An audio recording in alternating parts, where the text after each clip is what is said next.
Welcome to the Sim Racing Paddock. I'm William Marsh, and we're going to be taking a look at the rFactor 2 Build 930 update, as well as taking an exclusive first look at the next update coming to the Brabham BT20.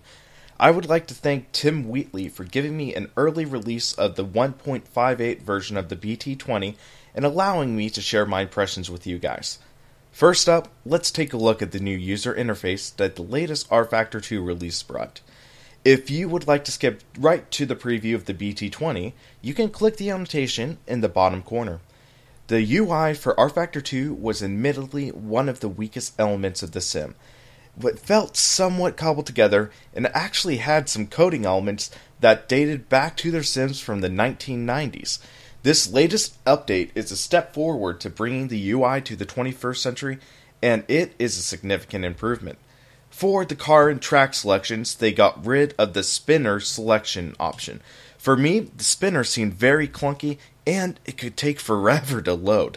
So I like that they got rid of it in favor of making things more streamlined. At its core, the settings screen is just about the same with the different categories and options to select. However, it's presented in a far more aesthetically pleasing way, which may not be much, but it makes a difference in feeling like a more polished title. Going to the race menu, it feels like a more professional interface, similar to what a race team may use. Just about everything you need is still there, just presented in a way that could be easier to access.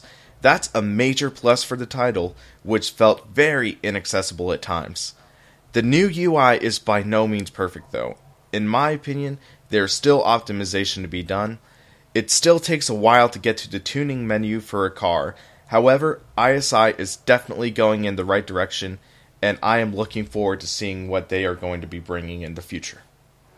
Now, let's take a look at the Brabham BT20. The 1.58 update is a full overhaul of the car with a laundry list of new changes.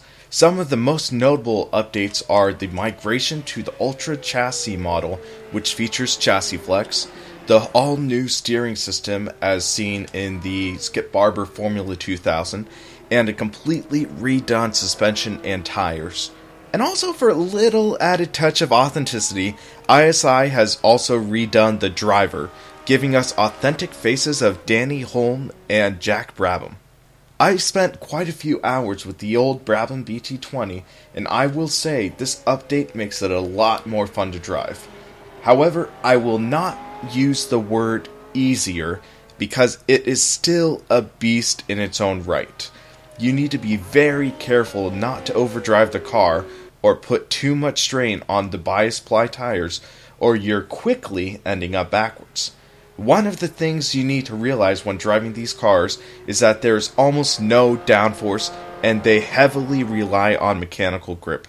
Weight transfer is a huge factor in properly driving this car, and smoothness is key. The default setup for the car features soft suspension, which I found to be a little too unstable for my liking. I turned the front suspension up 5 clicks, raised the rear suspension up 6, and dropped the front end of the car a little bit. That resulted in making the car a little more stable, and you could throw it around a little more. The car itself feels great to drive once you get the hang of it. You can really feel the weight and momentum of the car shifting around, which is essential to getting the most out of the Brabham and getting it around corners. You need a completely different driving style compared to most modern cars. I feel the majority of modern cars are essentially point and shoot and are quite easy to drive. However, this is not the case with the BT20. You really need to get a feel for the car, and I'd almost say just go along for the ride. I highly recommend taking some time with the classic Formula 3 cars to get a feel of how these classic open-wheelers drive. I'm not going to put this car on the Sim Car Rankings board just yet, but I will make a follow-up blog post to put it on the board once this car is released to the public. However, I will say it is looking quite solid, and I really think you guys will enjoy it once it's released. That will wrap up my impressions on the rFactor 2 Build 930 release and my preview on the upcoming Brabham BT20 update.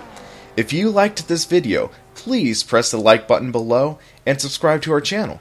Check us out at simracingpaddock.com and follow us on Twitter and like us on Facebook so you can stay in the know on the latest happening in sim racing. For the Sim Racing Paddock, I'm William Marsh, and you have a great rest of your day.